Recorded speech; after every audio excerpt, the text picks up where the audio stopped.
소액으로 투자할 수 있는 곳, 이런 곳들은 향후에 개발될 가능성이 매우 높은 요건들을 잘 갖추고 있는데 현재 개발 구역이 아니에요. 자, 그런데 앞서 제가 설명드렸다시피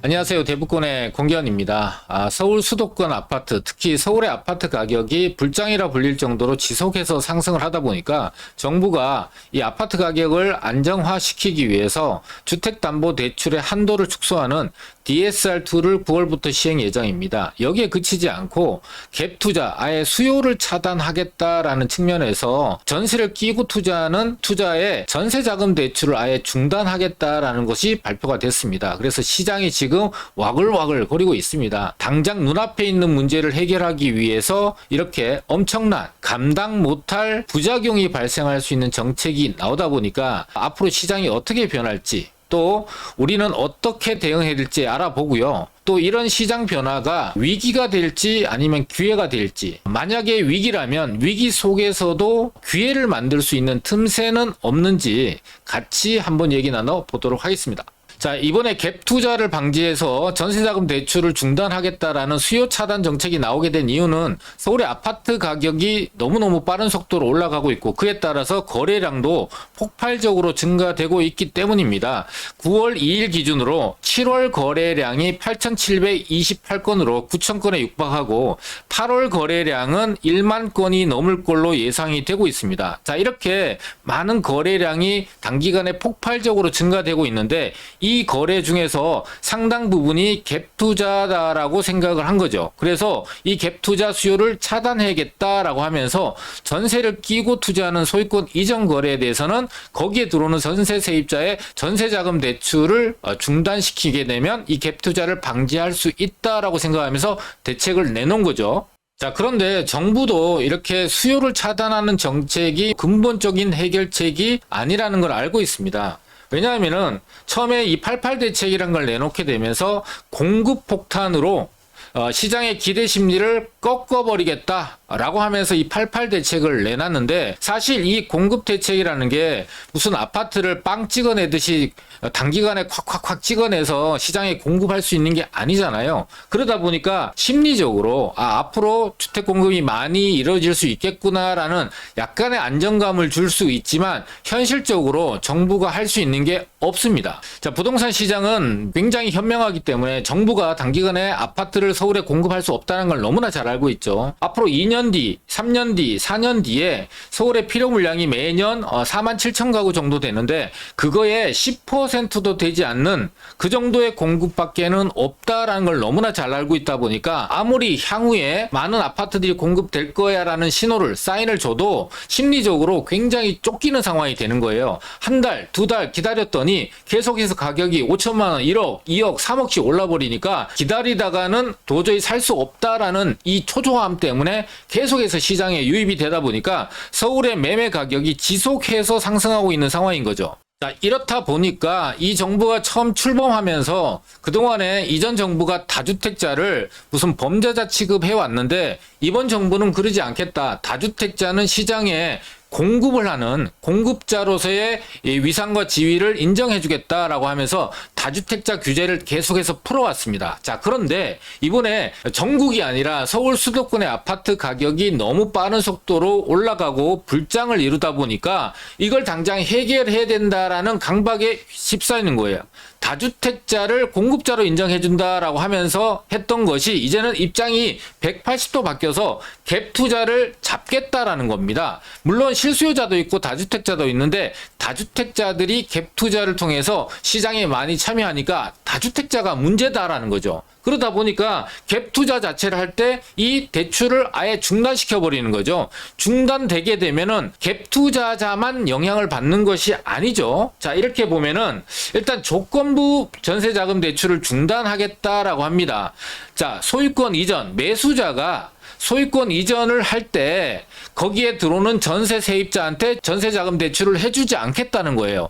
전세 세입자 입장에서는 전세 거래와는 관계없는 매도자와 매수자의 거래로 인해서 내가 전세 자금 대출을 못 받게 되는 거죠. 전세 세입자 입장에서는 너무나 억울한 상황이 만들어지게 되는 거죠. 두 번째로 내가 집이 있는데 거기에 대출이 있었던 거예요. 근데 세입자를 들이면서 기존에 있던 대출을 줄이거나 아니면은 이 채권을 말소하겠다라는 거는 기존에 대출을 받았던 걸 상환하겠다는 거잖아요. 그러면은 가계부채 입장에서는 일부 줄어들거나 감소되는 효과가 있는데 이것마저도 채권을 말소하거나 감액하는 데 들어오는 세입자 전세 보증금 대출도 안 해주겠다는 겁니다. 그리고 기존에 있는 주택이 있어요. 이걸 처분하고 내가 전세 들어갈게요 하는 것도 주택 처분 조건부에도 전세 자금 대출을 중단하겠다는 거죠. 자, 투자는 실수요도 있지만 거기에 가수요, 투자 수요도 있는 거예요. 그런데 전세 수요는 100% 실수요자입니다. 근데 이 100% 실수요자가 받는 전세 자금 대출을 중단하겠다는 거예요. 물론 이 전세자금 대출도 문제가 없는 건 아니죠. 너무 과도하게 높은 대출 비율을 적용하다 보니까 본인의 능력보다는 훨씬 더 높은 전세에 들어가서 이런 문제도 있긴 하지만 전세 세입자들이 전세, 내 집을 구하지 못하는 상황을 만들게 된다면 실질적으로 갭 투자를 막고 아파트 가격을 안정시키겠다고 하지만 가장 큰 피해를 보는 사람은 전세를 구하는 세입자가 될 거라는 거죠. 두 번째로 방공제에서 보증을 해줬었어요. 근데 방공제 보증을 중단하겠다라고 하면 어떤 효과가 나오냐면 대출량이 줄어듭니다. 서울에 같은 경우는 5,500만 원이 줄고 경기도는 4,800만 원이 줄어서 대출 한도가 줄어드는 거죠. 세 번째로는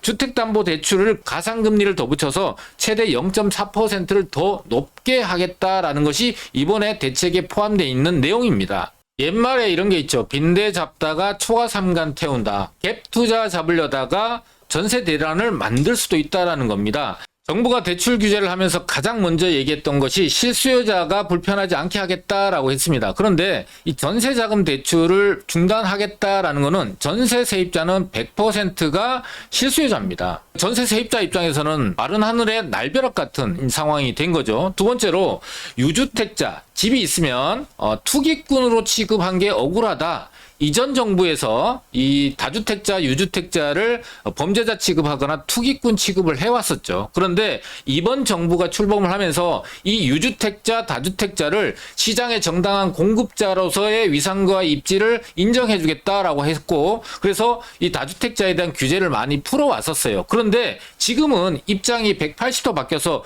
투기꾼 취급한다라고 하는 겁니다. 그리고 유주택자가 주택담보대출, 매매 거래엔 담보대출을 축소하는 부분뿐만 아니라 전세자금 대출까지 아예 중단을 시켜버린 상황이 되고 있는 거죠. 작년에 2023년에 전세 사기가 일부 지역에서 터졌습니다. 그래서 이 전세 사기에 대한 대책이 나왔었죠. 그러다 보니까 이 공시가격을 급락시켜 버렸고요. 보증보험을 강화시켰습니다. 전세 사기에 대한 대책으로. 자, 그런데 이 공시가격은 무려 64개 분야에 영향을 주는 것을 섣부르게 건드리다 보니까 이 영향이 일파만파 시장 전체에다가 피해를 양산하고 급증시키는 영향을 줬다 보니까 그 결과 비아파트 시장이 이 공시가격에 직접적 영향을 받는 비아파트 시장이 거의 붕괴돼 버렸습니다. 그래서 인허가, 착공이 없다, 소멸됐다 싶을 정도로 급락해 버리고 나니까 이번에 올해 들어와서 1십 대책과 88 대책에서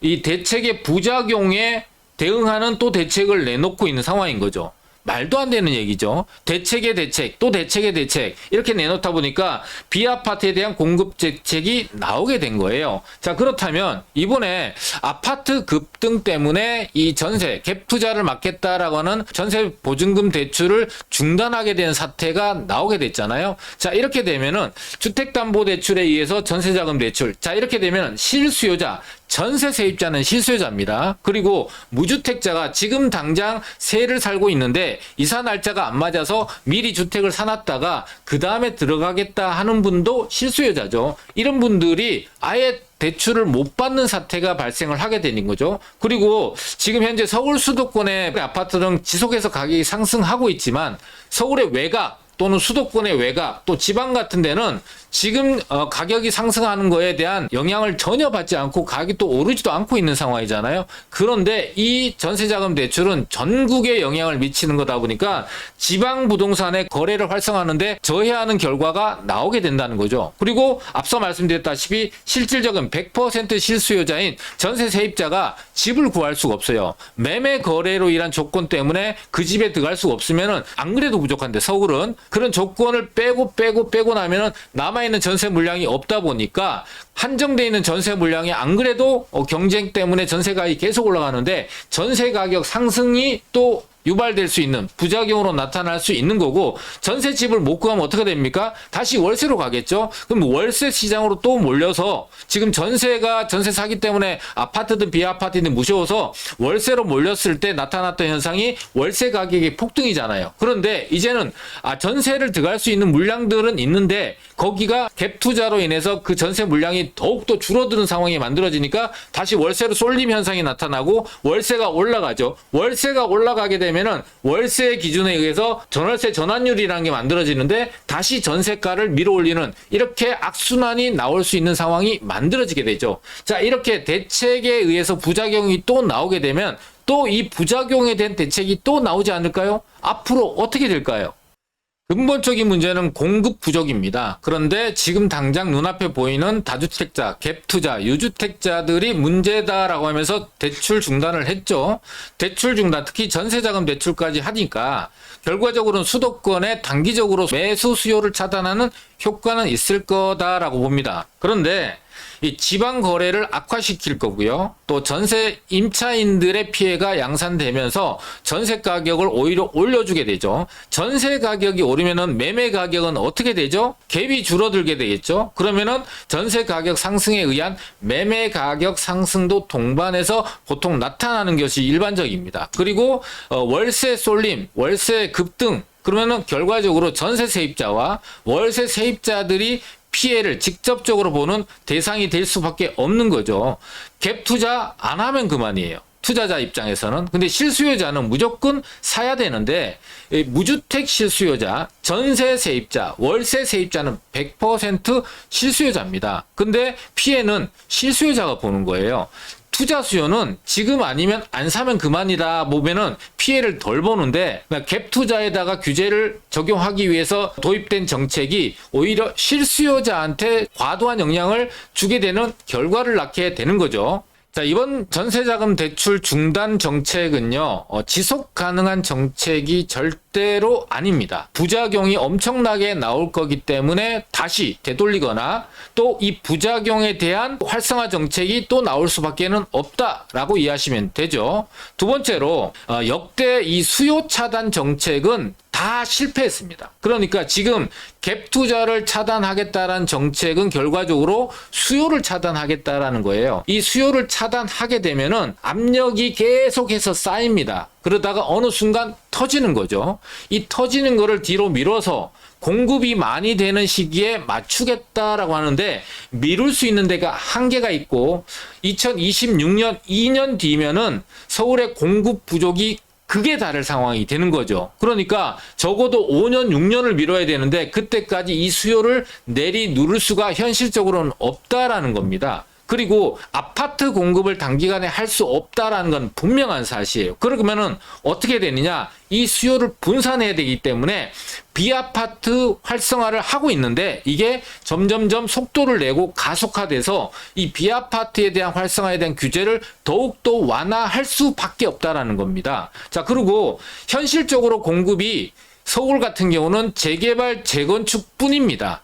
근데 지금 서울의 아파트 가격을 먼저 잡아야 되잖아요. 그러면은 재건축은 법을 개정해야 되는 규제에 막혀 있다 보니까 현실적으로 시간이 좀 더 오래 걸릴 걸로 예상이 되기 때문에 지정권자가 충분히 용적률 완화라든지 용도지역 변경이라든지 할 수 있는 재개발이 활성화될 수밖에는 없다라는 겁니다. 자, 그럼 우리는 어떻게 대응해야 되죠? 자, 위기는 기회다라는 말이 있습니다. 이거는 말도 안 되는 얘기다 라고 얘기하시는 분도 계시지만 부동산 시장에서 많은 경험이 쌓인 분들은 맞아, 위기가 기회였어, 과거의 사례를 보니까 라고 생각하는 거죠. 이거는 관점에 따라 다르고 우리 시청자분들이 판단해야 될 부분인데, 자, 위기가 계속 될 거다라고 생각하시는 분들은 지금이 위기라고 생각하고 앞으로도 위기가 계속 커질 거라고 생각하겠죠. 자, 그런데 위기는 끝나고 반드시 위기가 왔을 때 정부는 정책적으로 활성화를 해왔으니까 이게 앞으로 변할 거에 대한 기회다라고 생각할 수가 있는 거잖아요. 자, 그럼 위기다라고 생각하시는 분들은 투자를 안 하실 거고, 위기가 기회로 전환될 거다라고 생각하시는 분, 이 시점 바닥권이다라고 확인되는 그런 분야는 기회로 잡을 수가 있는 거죠. 지금 아파트 시장은 정고점에 도달했기 때문에 기회다라고 얘기할 수는 없을 텐데, 반대로 비아파트 시장은 거의 붕괴되다시피 한 상황이다 보니까 정부나 정책이, 서울시가 이 활성화 정책을 계속 펴고 있는데, 앞서 전세자금 대출에 대한 부작용으로 인해서 비아파트를 더욱더 활성화해야 되고 재개발을 활성화해야 되는 필요가 생긴 거죠. 그럼 앞으로 이 비아파트 시장은 아파트 시장에 비해서 활성화될 가능성이 높고, 이게 위기는 기회다라는 거와 맞아 떨어지는 거죠. 모든 부동산 분야가 모두 다 기회다라고 할 수 없지만 그 사이에서 틈새라는 게 있고, 또 규제를 하는 분야도 있지만 활성화를 해야 되는 분야가 있는데, 활성화가 예상되는 분야는 우리 시청자분들이 미리 선점을 한다면 좋은 기회가 될 수 있다는 겁니다. 제가 앞서 설명드린 거를 토대로 본다면 우리 시청자분들이 어떻게 판단할지 각자 판단하시면 될 것 같고, 저희가 매주 토요일 날 어떤 지역을 투자하는 것이, 특히나 건축비가 올라가는 상황에서 고밀 개발이 되는 역세권 개발, 또 입지적으로 다른 데와 비교했을 때 절대적으로 밀리지 않고 우위를 점할 수 있는 한강변 투자에서 소액으로 투자할 수 있는 곳, 이런 곳들은 향후에 개발될 가능성이 매우 높은 요건들을 잘 갖추고 있는데 현재 개발 구역이 아니에요. 자, 그런데 앞서 제가 설명드렸다시피 비아파트를 활성화해야 되고 재개발을 통해서 서울의 주택 공급을 재건축에 비해서 보다 효과적으로 공급할 수 있다라는 거, 그 방법이 유일하다 그랬잖아요. 그럼 앞으로 이 재개발, 특히나 고밀 개발이 활성화될 수밖에 없고, 그런 대상이 되는 곳들을 미리 투자할 수 있는 기회를 매주 토요일 날 특강을 통해서 여러분들한테 알려드립니다. 특히나 많은 사람들이 가장 투자하고 싶어하는 용산에서도 2억대로 투자할 수 있는 기회를 설명드릴 예정인데, 아시는 분들은 아시겠지만 용산은 지금 3억대 후반 이하로는 투자할 수 있는 곳이 없습니다. 그런데 2억대 틈새로 투자할 수 있는 물건이 있다면 이 기회도 놓치지 않을 수 있다라고 봅니다. 관심 있는 분들은 미리 예약하시고 세미나에 오신다면 제가 자세하게 설명드리도록 하겠습니다. 자, 오늘 영상이 우리 시청자분들한테 도움이 되셨다면 좋아요와 밑에 댓글, 개인들의 의견들을 좀 달아주시면 감사하겠고, 자, 오늘 영상 여기서 마치도록 하겠습니다.